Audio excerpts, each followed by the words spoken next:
Namaste, Jai Hind, and welcome to this edition of The Right Stand. I'm Anand Narsimhan. Ladies and gentlemen, the spotlight remains on a phenomenal run for the BJP across the three states, that is Rajasthan, Madhya Pradesh and Chhattisgarh, and of course, huge strides or growth, especially in vote share and also in seats in Telangana. What does this mean for 2024? Modi ki guarantee. This Modi ki guarantee aspect, is this now going to be the opposition's nemesis in the run-up to Lok Sabha 2024? Because for the opposition, the bloc that cobbled itself up together of 26 parties calling themselves the INDI Alliance, well, these state elections were something where they should have worked together, but they haven't. And does the Congress now find its footprint or its task all the more tougher because the head-to-head against the BJP, the number of seats has only expanded, which is advantage BJP as per the pundits and as far the numbers are concerned. So let's try and signpost this. The tone set for the 2024 Mahayudh, is it really a Mahayudh, and does PM Narendra Modi really stand tall over everybody else, including Rahul Gandhi? 7 out of 10 Hindi belt states, the BJP is in power. And these Hindi belt states account for nearly 225 to 230 Lok Sabha seats, ladies and gentlemen. The BJP has won big, even in the tribal seats. 56 out of the 101 tribal seats have gone to the BJP in the three states. So any talk about the tribal vote shifting, the backward caste vote shifting, all of that seems to be negated. The BJP winning 109 out of 174 OBC seats in Madhya Pradesh and in Rajasthan. Big win. Nari Shakti powering the wave, the saffron wave, especially in Madhya Pradesh with a phenomenal turnout. The local scheme of Ladni Behna yielding rich dividends, and of course, along with the central schemes of Ujjwala, Jan Dhan, all of that, and Garib Kalyan, PM Garib Kalyan, all of this has worked to its advantage. Even the caste census card seems to be rejected. Jiski jitni sankhya bhari, that is not resonating on ground. Not that the BJP is against caste census, but the motive with which the opposition, the Congress, which in the past has opposed the caste census from the times of Indira Gandhi and Rajiv Gandhi, now at the time of Rahul Gandhi, getting on board or onboarding this concept because of the conviction of a Nitish Kumar, who's in his own political currency is on the wane. And to borrow that concept, is it actually yielding result, is a big question.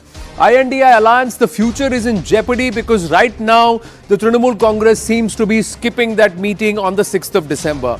Other allies have realized that the Congress's gain in Telangana was at the cost of a regional party. So should they really ally? Should they really work? And the arrogance, the ahem, soon after the Karnataka victory and the success in Himachal has not gone down well with the opposition parties, who thought that this semi-final was the time to test team strength. And you said, nah, we are confident of doing it alone. We'll win Chhattisgarh, retain Chhattisgarh, we'll retain Rajasthan and we'll rest Madhya Pradesh. That was a tone adopted by the Congress party, and look what's happened. And everybody is needling them amongst the opposition parties. Is there no challenger for Prime Minister Narendra Modi going forward? Is he still standing tall, far higher, not just in public approval, but also in political stature compared to any of the leaders on the opposition? It's not about there is no alternative. It's about, do they really look for an alternative?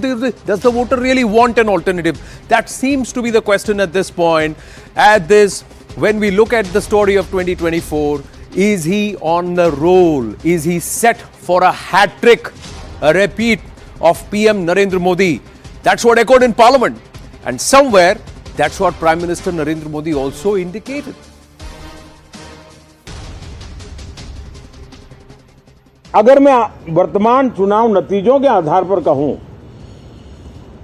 तो जो विपक्ष में बैठे हुए साथी हैं, ये उनके लिए गोल्डन अपॉर्चुनिटी है। इस सत्र में पराजय का गुस्सा निकालने की योजना बनाने के बजाय इस पराजय में से सीख करके पिछले 9 साल से चलाई गई नकारात्मकता की प्रवृत्ति को छोड़ करके इस सत्र में अगर सकारात्मकता के साथ आगे बढ़ेंगे तो देश उनके तरफ देखने का दृष्टिकोण बदलेगा। और वो विपक्ष में है तो भी उनको एक अच्छी एडवाइस दे रहा हूं कि आइए, सकारात्मक विचार लेकर के आइए। अगर हम 10 कदम चलते तो आप 12 कदम का फैसला लेकर के आइए। आज मैं राजनीतिक दृष्टिकोण से भी कहना चाहता हूं कि आपका भी भला इसमें है कि आप देश को सकारात्मकता का संदेश दें, आपकी छवि नफरत की और नकारात्मकता की बने, वो लोकतंत्र के लिए अच्छा नहीं है। हर किसी का भविष्य उज्जवल है, निराश होने की जरूरत नहीं है, लेकिन कृपा करके बाहर के पराजय का गुस्सा सदन में मत उतारना। हताशा निराशा होगी, आपके साथियों को आपका दम दिखाने के लिए कुछ न कुछ करना भी पड़ेगा, लेकिन कम से कम लोकतंत्र के इस मंदिर को वो मंच मत बनाइए। और अभी भी मैं कहता हूं, मैं मेरे लंबे अनुभव के आधार पर कहता हूं कि थोड़ा सा अपना रुख बदलिए, विरोध के विरोध का तरीका छोड़िए, देश हित में सकारात्मक चीजों का साथ दीजिए, अच्छी उसमें जो कमियां हो उसकी डिबेट कीजिए। आप देखिए देश के मन में आज जो ऐसी कुछ बातों पर नफरत पैदा हो रही है, हो सकता है वो मोहब्बत में बदल जाए। So the Prime Minister advising the opposition, correct your tone, correct your route, amend yourself, whatever is in Rashtra Hit, Desh Hit, don't oppose this, don't oppose for the sake of opposing, and don't make Parliament your platform for disruption or to vent your anger and frustration out the route that's happened. Well, some saintly advice coming from the Prime Minister, but also a certain amount of, listen, you thought my magic was on the wane? That's not happening. You got to course correct. That kind of messaging also coming from the Prime Minister. Let's try and understand why this is happening. Let's track the entire saffron footprint of the BJP and how it's grown since May 2014 when Prime Minister Narendra Modi came to power or led the BJP and the NDA into power and became the Prime Minister of Bharat. Let's look at this. And if we look at the numbers, this is what happens, ladies and gentlemen, in the battle for the states. Let's try and track this. And we track this regularly on the Bharat map. Now, on the map, you would see that there were 7 NDA ruled states, and that's why we've colored those states as saffron in 2014. But if you look at it carefully, as we come closer to 2023, post these elections on the 3rd of December results, the spread is now to 18 NDA ruled states.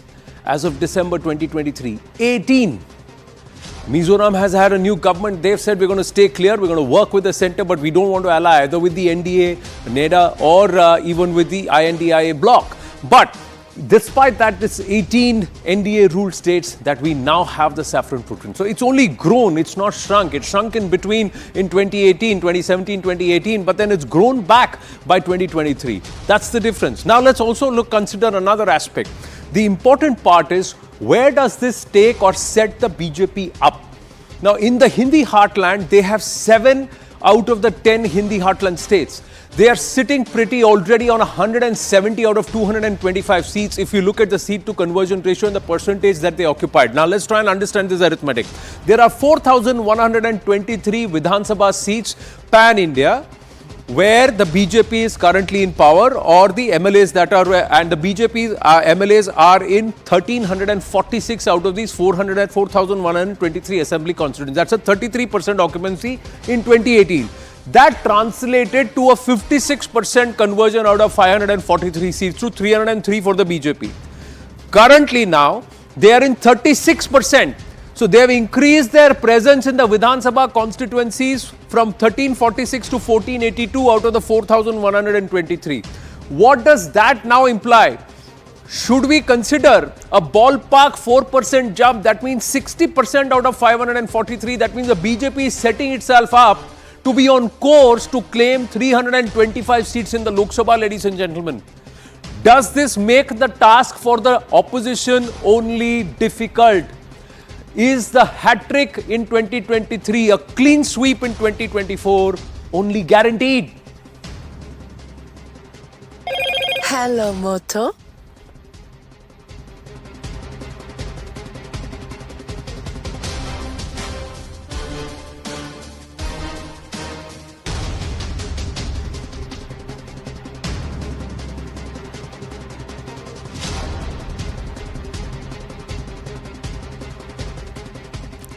We're clearly talking numbers and projections. Mood on ground and PM Modi directly on the ticket is another different factor. Shehzad Poonawala, national spokesperson of the BJP with us. Sanjay Jha, political analyst with us. Abhishek Banerjee, author and columnist. Sanjeev Srivastava, senior journalist. And Advait Akala, author. All with us this evening. Namaste and Jai Hind to everybody. Good to have you all. Thank you very, very much. There are various aspects of the conversation and we'll dive into all of these aspects. But pure play on numbers. And Sanjay Jha, I would like to start with you, and you would understand where I'm coming from when we look at these numbers. When there is a seat to conversion ability and electoral machinery and the momentum that is built in favor of the BJP, don't you think the task has only become harder for the opposition to make inroads? They are sitting with an advantage and staring themselves, at a course of 325. From here, it is the BJP's, task to undo themselves. But you see the kind of advantage they have right now against the opposition. And doesn't that make the job of the alliance only tougher? Anand, I couldn't disagree with you at all. There is absolutely no denying that following the results that were declared yesterday, the BJP has every reason to believe that it is not just right ahead at the moment in pole position, but it is probably in a position to even convert that into a huge electoral windfall. Having said that, I will not conflate the assembly election results with the Lok Sabha elections. And I think, all the other panelists will probably agree with me, not just looking at 2018 where the Congress won all these state elections and the Lok Sabha elections were a complete different proposition altogether. It's happened even in 2004. And I think we all know that the Narendra Modi factor will be also a crucial advantage for the BJP going forward. However, a word of caution here, that end of the day, the issues that the India Alliance believes are fundamental to the India's democracy or India's future, which is probably the joblessness, the distress for the rural sector, the farmer woes, the troubles for the MSME sector, the issue of Adani, authoritarian leadership. All these factors haven't gone. The rising communal temperature hasn't really receded. So I think the fundamental issues that we have contested the Modi government on remain unchanged. In fact, I believe that with this win, I expect the BJP's hubris to rise. And probably, at the end of the day, the next couple of months, you will find manifestations of that arrogance. I think the one point that I would like to maintain, and I've been in touch with many of the leaders of the opposition, this might actually also work the other way, which is that the India Alliance actually gets its act together and goes out and really campaigns passionately and vigorously across the country. And I'm telling you, while seat sharing may not really happen in terms of, everyone having just one candidate, there may be some overlaps here and there. And we are not going to deny that there are certain practical challenges, because at the ground level, we have also been each other's opponents, particularly the Congress. Having put all these facts on the table, let me tell you this. I have a great respect for the Indian voter. I do believe that the Indian voter is smart and intelligent. I'm not getting into the dynamics here of why BJP won 3 and Congress should celebrate Telangana. Yes, BJP must celebrate the 3 states and the Congress should feel proud of having won Telangana. But I believe the Indian dynamic is extremely complex and complicated. And if the India team gets its act together, if the Congress party demonstrates, Anand, and I'll wrap up here, if the Congress party demonstrates a larger spirit of accommodation, I will still put my neck out and say 2024 is up in the air, but advantage to the BJP as of today. Right. You've made some points. There will be differing views on this, and we'll try and steer clear of just rhetoric and just stay with what the facts are and why in some places your arguments fails to find merit or purchase, Sanjay Jha. There's a case that we'd like to make here before we bring in our other guests. But let me just bring in Abhishek Banerjee and then ask him, Abhishek, would you agree, disagree with Sanjay Jha? And then we'll talk about the Congress factors and whether truly the Congress can claim what Sanjay Jha is currently saying. Yes, Abhishek. Yeah, Anand, so I would actually partially agree with one of the points of Sanjay Jha, but I will first make some general remarks for the Congress, and not just the Congress, the entire Congress ecosystem. First thing is, stop insulting the Prime Minister, calling him Panauti, Modi and all, because he's much more popular than you are. Insulting him is just going to make people angry. Number 2, Stop insulting BJP voters, calling them illiterate, backward, regressive, WhatsApp university. This is not working. Number three, try to remove your anti-Hindu image. Try to put some distance between the Congress and people who say that, Sanatan Dharma is dengue and malaria. Number four, please stand or at least seem to be standing 100% with the country, because we saw some random allegations being made by Canada and US in recent months, and I did not feel that the liberal ecosystem was backing the country 100%. Now to the part that I said that I would partially agree with Sanjay Jha. What would I say to the BJP and its ecosystem is that despite this big victory, please be humble, very, very humble, because after 10 years, there's bound to be anti-incumbency. And right now, and in this round of elections, I feel that humility was the superpower of the BJP.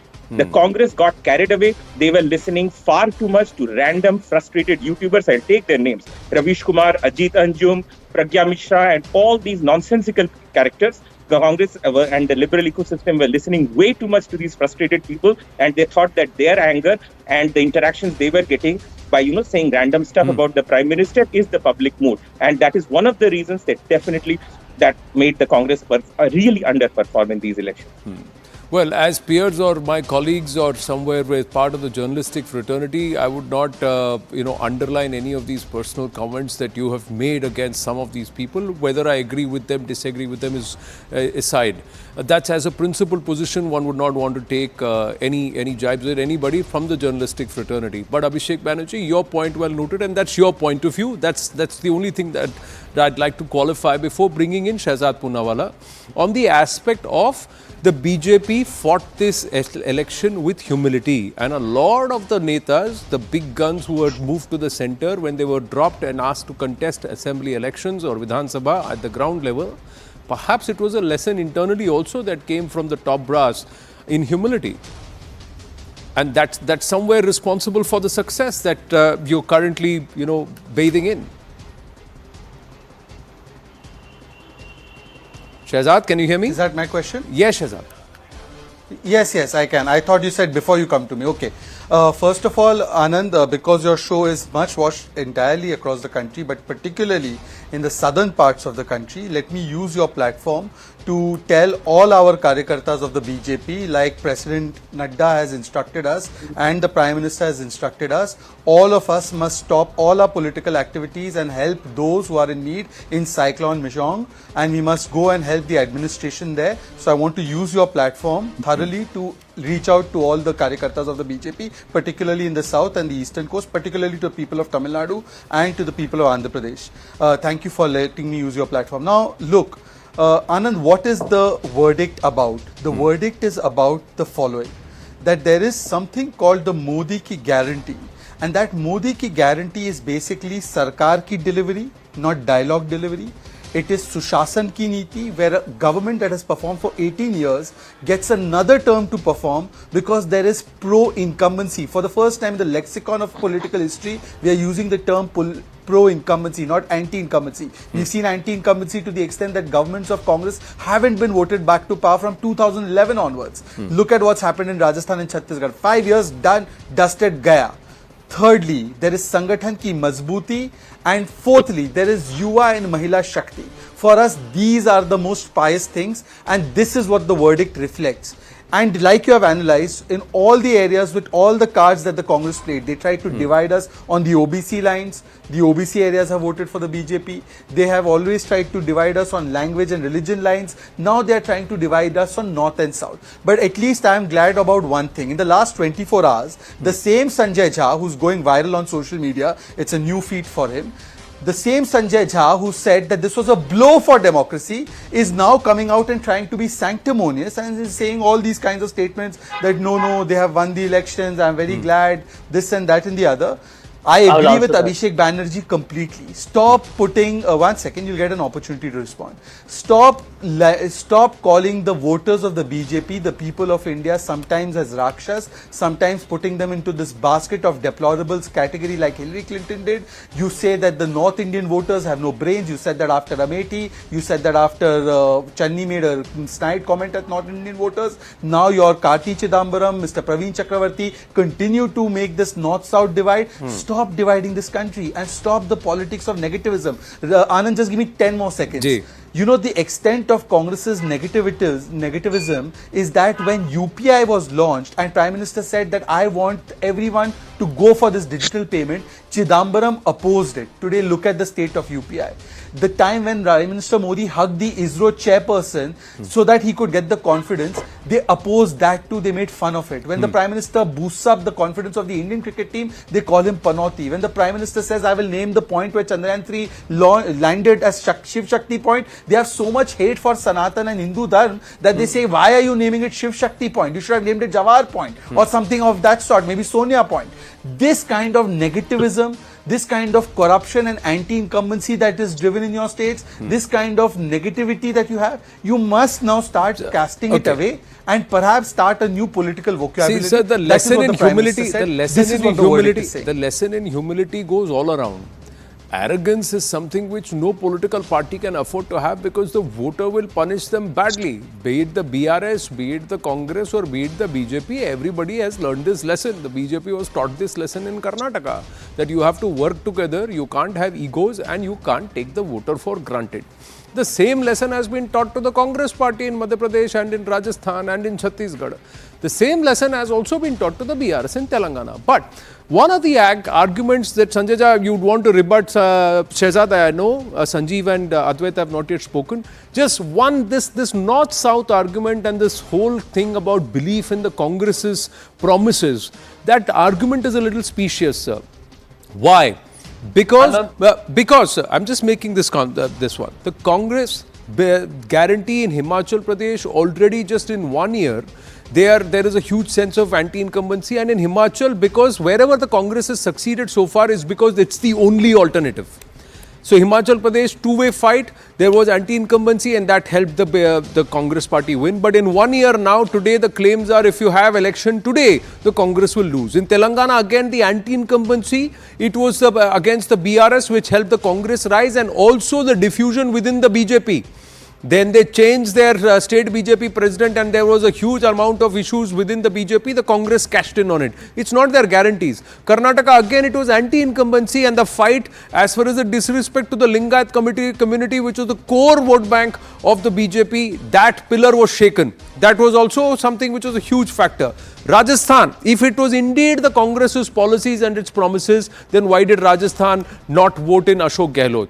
In Chhattisgarh, Bhupesh Baghel implemented all the promises and more, but they didn't and they got routed there. Bihar, the Congress remains a coalition partner and that too a very, very poor one there. Jharkhand, again a coalition partner, no control. DMK rules the roost in the and the Congress is a meek coalition partner in Tamil Nadu. It does not even have the kind of vote share that it used to command at the times of Kamraj. It's totally shrunk, and today the footprint of the BJP is far growing there than the Congress party. In Kerala, again, it is there with a 25% vote share, but along with allied partners, not with anybody, not on its own, whereas the BJP has about a 12% vote share in Kerala. In Karnataka, not much separates the Congress and the BJP. Today, the BJP actually had 2% more vote share compared to the last time around. This time in these elections, my memory serves me right.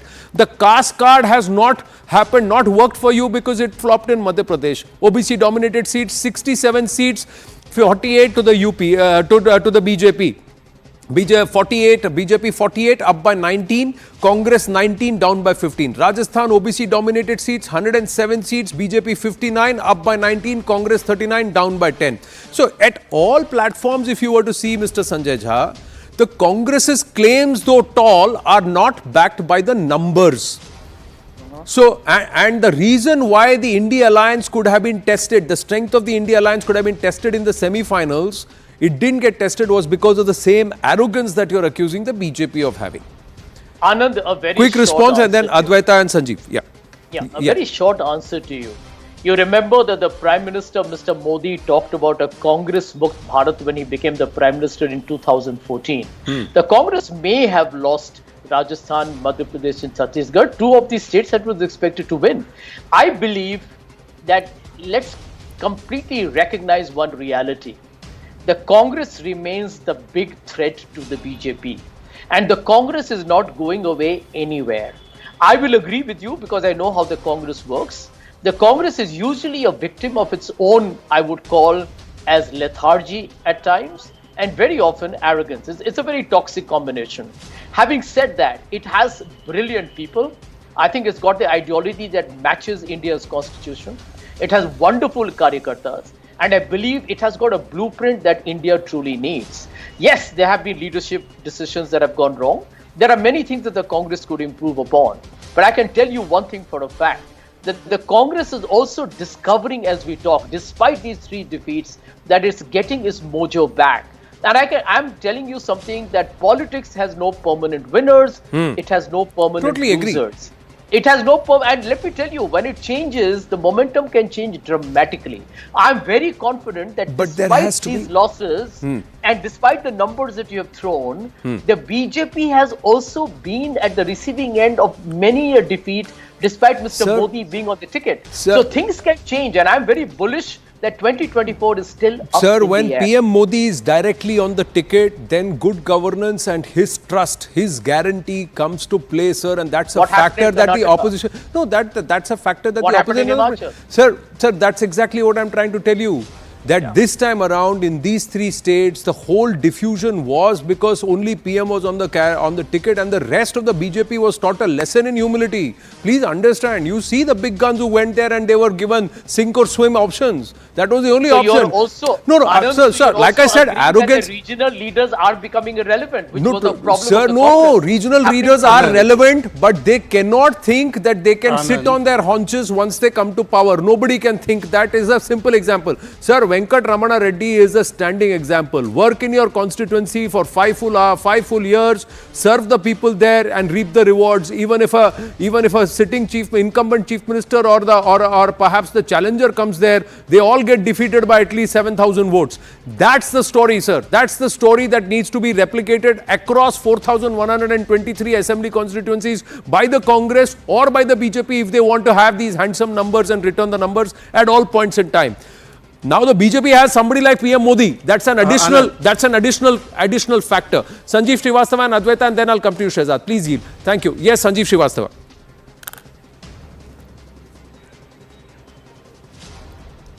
So really, everybody has spoken, and in parts I agree with bits of what everybody has said. But most of all in this panel, I agree with Abhijit Banerjee. Is that the name? If Abhishek Banerjee. I think he was absolutely Abhishek Banerjee. I think he was bang on target. See, nothing is final in politics, we all know. But when we are analyzing and talking about a situation, we analyze and talk about it, extrapolating as if today is going to exist day after and the day after. So when things change, we will analyze differently. So my simple answer is, as things stand today, 2024 is in BJP's pocket.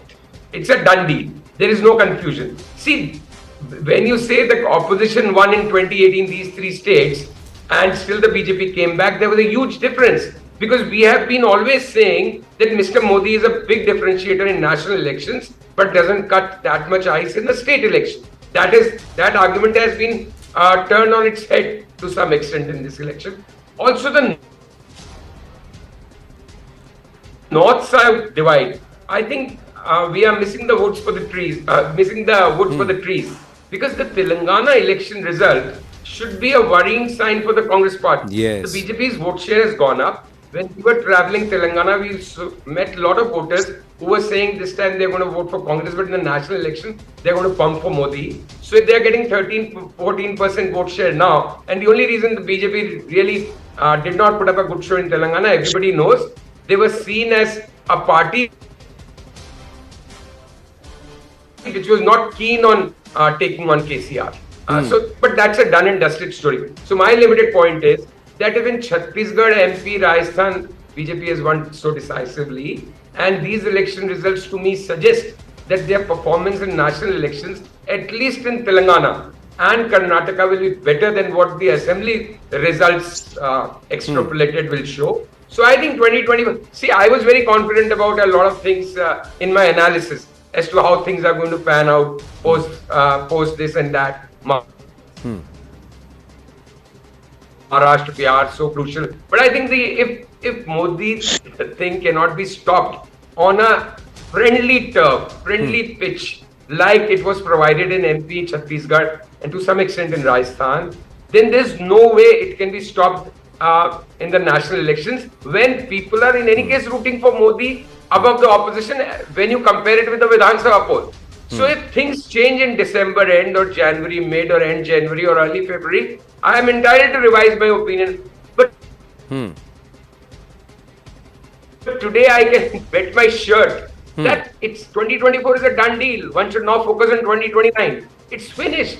Like, with all respects and affection for Rahul Gandhi, like he says, Tata, bye-bye, gone. Ye ho gaya. 2024 election is done.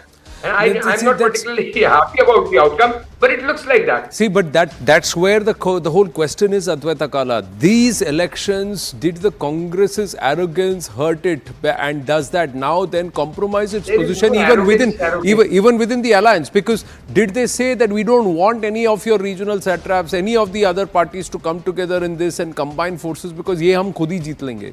And was that the thought process, saying that if we then have the upper hand, then we call the shots across the 450 odd seats out of the 543? Advaita.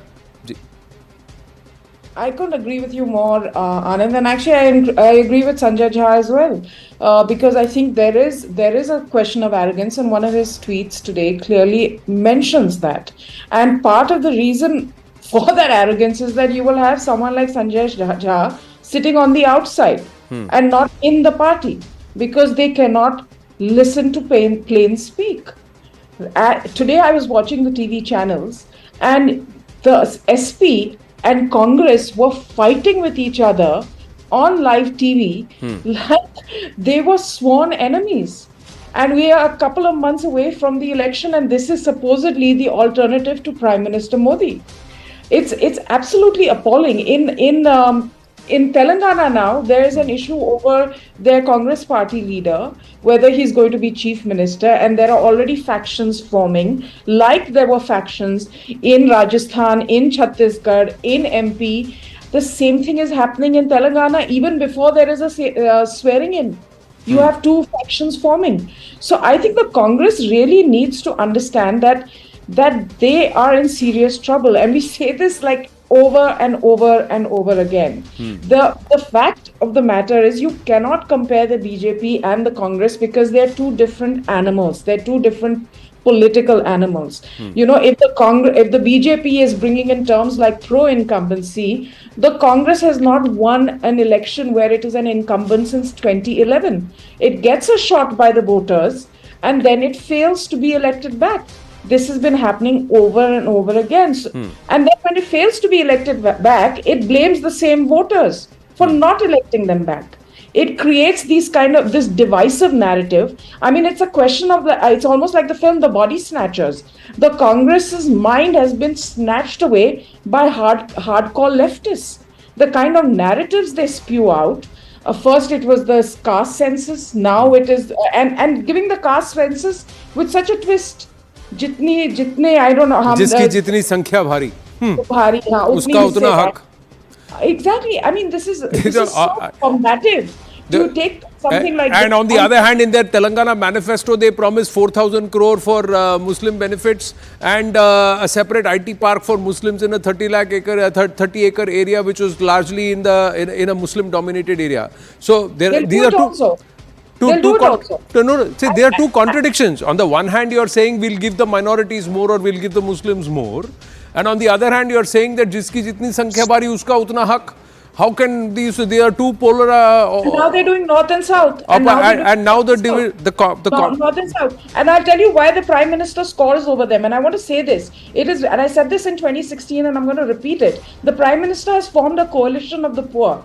and their coalition of caste and negative narratives and fascism and Yeah. this, etc., is failing because the coalition of the poor, backed by the Prime Minister's welfare policies, is voting him in every time. And that is the Modi magic. That is the Modi guarantee. It's the coalition of the poor. No, no. So then this is the other argument. Shehzad has put his hand up. So Shehzad, allow me to add this also कि आपकी guarantee welfare, उनकी guarantee रेवड़ी. Anand, before I come to that question, firstly, let me tell the viewers that notwithstanding Sanjeev Srivastav's confidence, and it's very rarely that he exudes such confidence in us, if we were working 70 hours a week for this election, all the BJP Karyakartas will work 140 hours a week for the upcoming Lok Sabha elections, because for us, Janta is Devta. And to reach to the Janta during the Parv of democracy is our biggest role and biggest responsibility. So we will work 140 hours. We don't consider any deal to be a done deal with the people. We will go and make sure that every voter comes out in bigger strength for Lok Sabha elections. Now, having said that, Anand, addressing your question, there's a fundamental difference between a Revdi and a welfare scheme. A welfare scheme is not something that we start at the end of the election cycle. The Ladli Behna scheme, which many media people talk about, please see the earliest avatar of that. That is Ladli Lakshmi. Mr. Shivraj Chauhan starts that scheme when he comes to power. Then he takes it to Mukhyamantri Kanyadan. Then he gives the reservation at the lowest levels and the highest levels to the women at 50%. We have Mahila Thanas for women. Then we ensure that the sex ratio of the women goes up. We have given Bachat Patra to women. We have done lower registration taxes for women for ensuring that the property is in their houses. Prime Minister Modi comes to the center. He starts Ujjwala Yojana, Mudra Yojana, Jandhan Yojana, Shauchalaya Yojana. Every Yojana has women at the center. We give permanent commission to armed forces to women. We ensure that women then do Nari Shakti Vandan Adhiniyam through the reservation of women. So it is an entire cycle of things. We have not started one scheme at the end of the election cycle to ensure that we give a lollipop and we take the votes. This is our commitment to the women. We respect Nari Shakti. Having said that, let me take another point. Look, Aman Sharma, your colleague, has filed a great story on Madhya Pradesh. Why did we win Madhya Pradesh the way we won? 79 seats were there in 2018 where the BJP won only 8 out of those 79 tough seats. Yes. And this time we started much before. Nadda ji, Amit Shah ji, all our party leaders decided we will send our best soldiers there. And from the 79 seats that we had not done well in, we won 49 seats. Because for us, this is our seva. Secondly, arrogance का एक important हिस्सा होता है delusion. Look at Sanjay Jha and the Congress ecosystem even today. The same narrative. हमारा idea of India is the constitution idea of India. भाई भाजपा का idea of India is not the idea of India then. Your idea of India is to promise Muslims reservation. Your idea of India is to make IT parks for Muslims. Your idea of India is to abuse Hindus and Sanatan and to not even apologize for it and then wear the Janyu conveniently and say I'm a Janyudhari Hindu. Is this your idea of India? This is what aggravates me, that the Congress ecosystem continues to even be in delusion, and delusion is the first step of arrogance. I'll tell you what, Congress was the nationalist party which espoused Hindu nationalism under Pandit Jawaharlal Nehru till 1940. When Jinnah started talking partition, that's when Hindu nationalism from the Congress party itself went away. And then soon after independence and thereafter, the constitution was envisaged with a certain nationalism and a certain point in mind. Today, the Congress party where it stands, Sanjay Jha, the argument is it's a total opposite. Exactly Can the I other, just add one line, other end Anand, just of one what line, it was when Bharat got its freedom. Yes, Yeah, sir. Anand, Yeah, Sanjay Jha, just one line, exactly Just one 5 line. seconds to Shehzad and then to you, sir. Yeah. Anand, today's results of Mizoram, do you know Mizoram, for the first time in the independence history of independent India, the BJP has overtaken the Congress in Mizoram.